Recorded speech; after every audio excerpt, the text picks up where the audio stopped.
Come see us on tour. We're going to be in Baltimore, Hartford, Connecticut, Syracuse, Atlantic City, Levittown, New York, Cohoes, New York, and Providence, Rhode Island.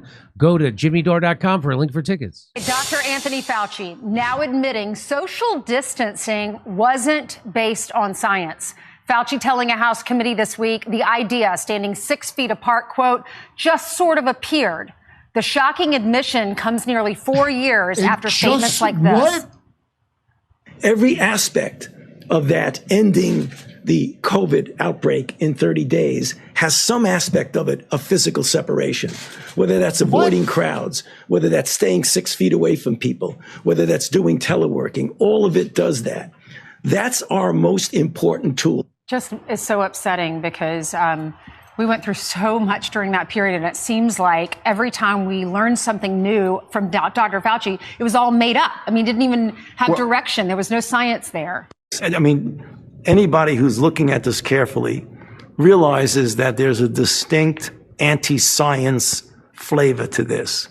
So if they get up and criticize science, nobody's going to know what they're talking about. But if they get up and really aim their bullets at Tony Fauci, well, people could recognize there's a person there. So it's easy to criticize, but they're really criticizing science because I represent science.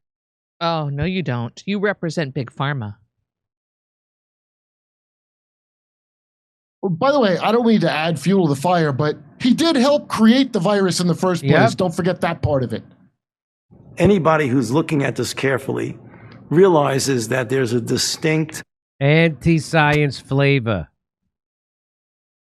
So I'm not looking at it carefully. They told me not to. So they lied about everything. They lied about who should get it. They lied about herd immunity on purpose. They lied to you about it. They lied about masks on purpose. And he's telling you he did. And to your face. To your face. To your dumb face. Because what are you going to do about it? Nothing. He's pardoned preemptively. They lied about the transmissibility. They lied about when they said that if you got vaccinated, you can't transmit it. They lied about that. They lied about the transmissibility. They lied about herd immunity, natural immunity, masks. Rachel Maddow lied to my face with the most trusted glasses in news. They lied about 6 foot distancing. He said it just appeared. It wasn't based on science. Just appeared. It just appeared. Is that your scientific explanation for where that came from? Not the business meeting where the business leader said you're killing us with 10 feet. We got to do 6 feet. A thing that came out a long time ago. Really? It appeared. So here's what he had to say about masks. I would hope that if in fact we get to the point where the volume of cases is such and organizations like the CDC recommend, CDC doesn't mandate anything, recommends that people wear masks, I would hope that they abide by the recommendation and take into account the risk to themselves and to their families. And again, we're not talking about forcing anybody to do anything. Totally understood. There is a perception out there by many, how many I don't know, that they don't work and that the data concludes that they didn't work in the first go round. Respond to that on masks. Yeah, well, that's not so. When you're talking about at the population level, that the data are less strong than knowing that if you look on a situation as an individual protecting themselves or protecting them from spreading it, there's no doubt that masks work. Different studies give different percentages of advantage of wearing it, but there's no doubt that the weight of the studies, and there have been many studies, indicate the benefit of wearing masks. I'm going to refer to one of them. You've heard about it before. I heard about it from a number of radio callers.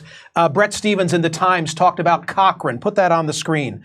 The most rigorous and comprehensive analysis of scientific studies conducted on the efficacy of masks for reducing the spread of respiratory illness, including COVID-19, was published last month. Its conclusions, said Tom Jefferson, the Oxford epidemiologist who is the lead author, were unambiguous. There is just no evidence that masks, make any difference. He told the journalist Mayan Damasi, full stop.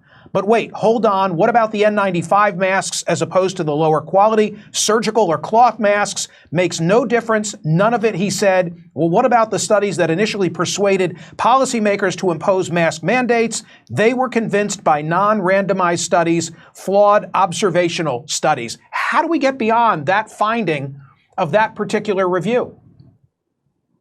Yeah, but there are other studies, Michael, that show at an individual level for individual, when you're talking about the effect on the epidemic or the pandemic as a whole, the data are less strong. But when you talk about as an individual basis of someone protecting themselves or protecting themselves from spreading it to others, there's no doubt that there are many studies that show that there is an advantage. When you took at the broad population level, like the Cochrane study, the data are less firm with regard to the effect on the overall pandemic.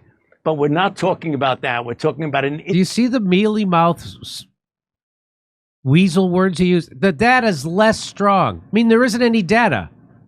He just said on a group mass level, yeah, that's true. Yeah, that's but not true. on an individual level. What are you, Terrence Howard? That is not math. That does not work. So here, this is nonsense, and here's why. This is from Kevin Bass. To do science on masks, you have a masked group and you have an unmasked group. You compare the rate of infection in each group. This is called a randomized trial. This is how science is done. If the rate of infection is the same, then masks don't work. This was what the studies on masks showed, that there were no difference. And that's what Fauci keeps saying, yeah, at the population level. Yeah, he kept saying less strong. Now, there is simply no such thing as scientific studies showing that masks work on an individual level.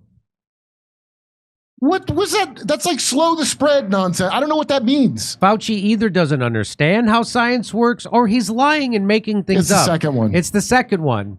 It's really that simple. Fauci is saying gobbledygook in order to keep the idea of masks alive. Go ahead and cover your face up. I like when you do the thing that I tell you to do. It's incredibly shameful for Fauci to abuse science in this way, but it's par for the course in the way he has communicated science throughout the entire pandemic. Sad. Well, I have a heavy Jesuit background. The state's top infectious diseases expert has found himself in an awkward position. Dr. Anthony Fauci admitted to the New York Times he'd nudged the numbers on herd immunity up to bolster public support for COVID vaccines.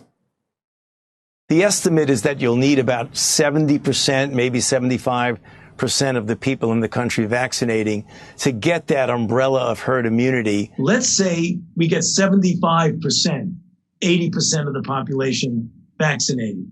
We may actually have enough herd immunity protecting our society. You can make an extrapolation from other infections. I say between 75 and 85% of the population. When newer surveys said 60% or more would take it, I thought I can nudge this up a bit. So I went to 80, 85. We really don't know what the real number is. I think the real range is somewhere between 70 to 90%, but I'm not going to say 90%. I'm not going to tell you the truth. I'm not going to tell you the truth. So anyway, I could do this all day because Anthony Fauci is a pathological liar and a criminal. I'm not even going to look at it. You're cherry picking, Jimmy. I know because I was talking to somebody who was saying this nonsense about Fauci. I'm like, would you like to see a smash cut of him saying the opposite thing 5 minutes after he says one thing? He goes, no, it's cherry picked. Are lies cherries in your world? Right. Yes, the lies were picked out and strung together. Cherry picked. Nobody knows what anything means. Come see us on tour. We're going to be in Baltimore, Hartford, Connecticut, Syracuse, Atlantic City, Levittown, New York, Cohoes, New York, and Providence, Rhode Island. Go to jimmydore.com for a link for tickets.